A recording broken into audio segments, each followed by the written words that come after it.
السلام علیکم ناظرین، آج ہم بات کرنے والے ہیں ہاروت اور ماروت کون تھے، بابل کا کنواں کہاں ہے اور ہاروت و ماروت کا جادو کس طرح کا تھا۔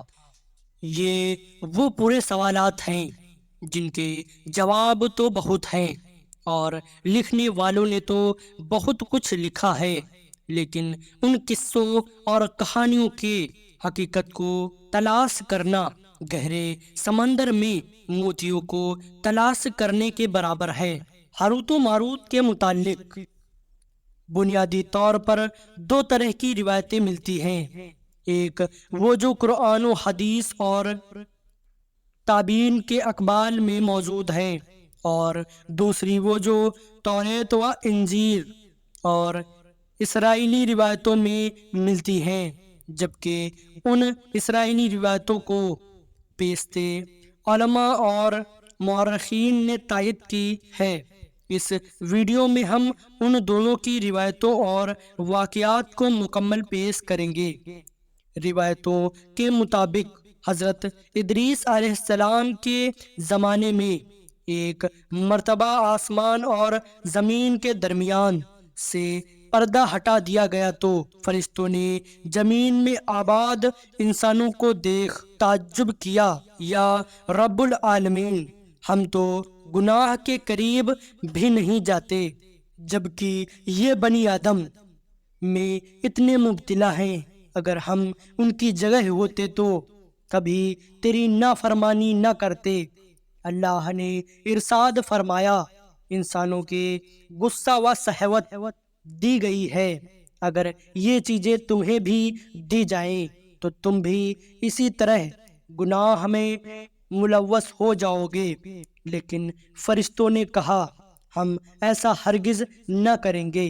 لہذا اللہ کے حکم سے فرشتوں نے اپنی جماعت میں سے دو بہترین اور اطاعت گزار فرشتوں کو چن لیا، جن کا نام ہاروت اور ماروت تھا۔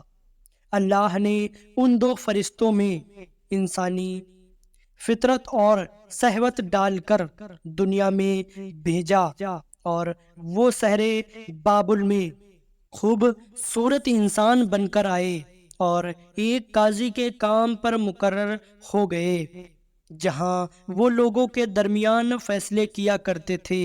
ایک دن ان کے پاس ایک عورت اپنا مقدمہ لے کر آئی اور کہا کہ اس کا شوہر اسے بہت پریشان کرتا ہے۔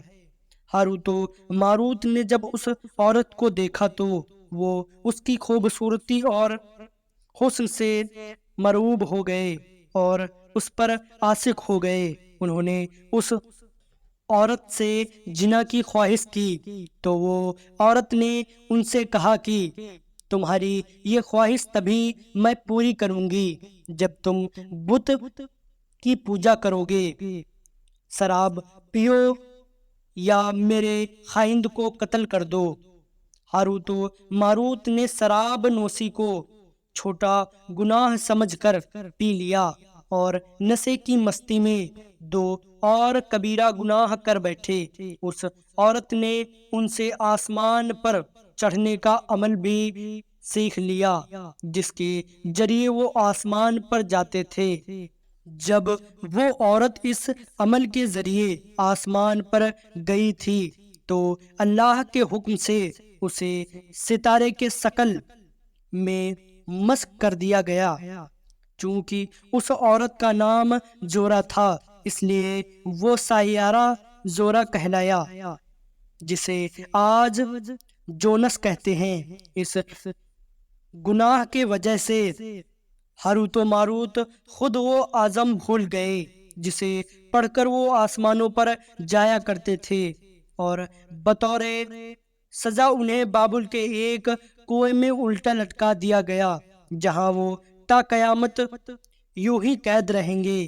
یہ ایک اسرائیلی روایت ہے جسے امام ابن کثیر اور فخر الدین رازی جیسے مفسرین افسانہ اور من گھڑت کہانی قرار دے کر سختی سے رد کر دیتے ہیں۔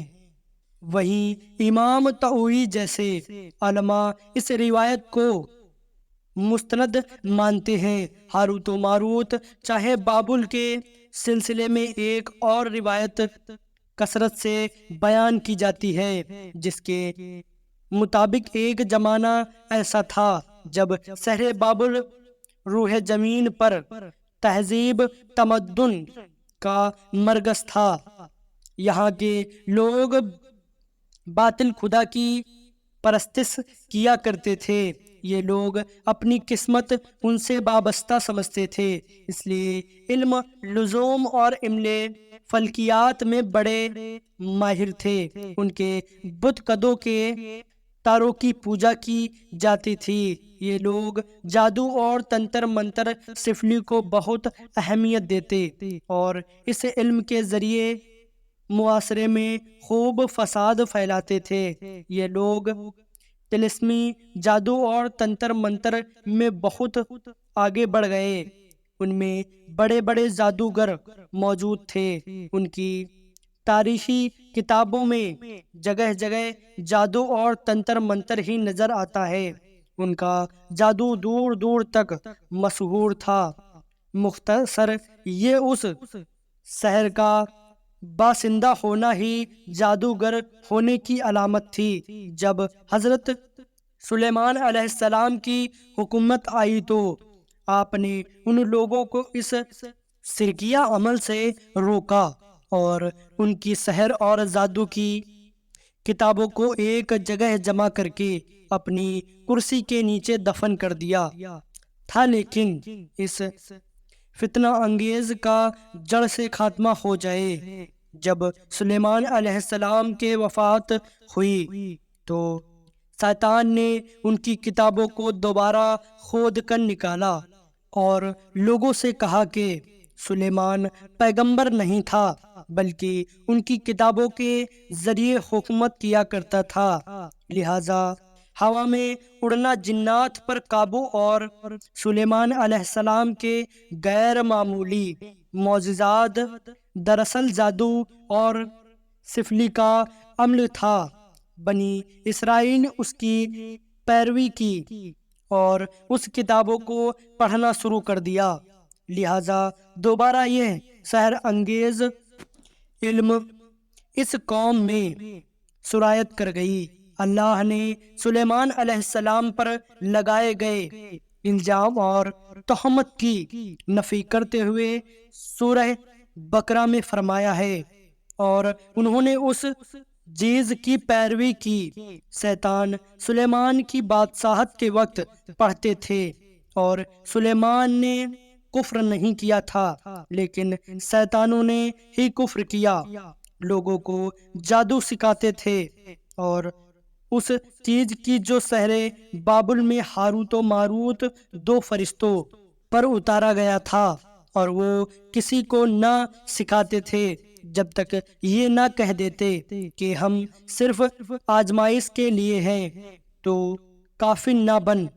لہذا جب یہ سحر کا علم بابل میں عام ہو گیا اور لوگوں کی تکلیف اور پریشانی کا باعث بن گیا، تو اللہ نے دو فرشتوں کو انسانی صورت میں معمول کیا کہ وہ جادو کے عوامل اور اسے باطل کرتے کا طریقہ لوگوں کو سکھاتے تاکہ وہ جادوگروں کے فساد اور شر سے محفوظ رہ سکے۔ لیکن یہ تعلیمات غلط مقصد کے لیے بھی استعمال ہو سکتی تھی۔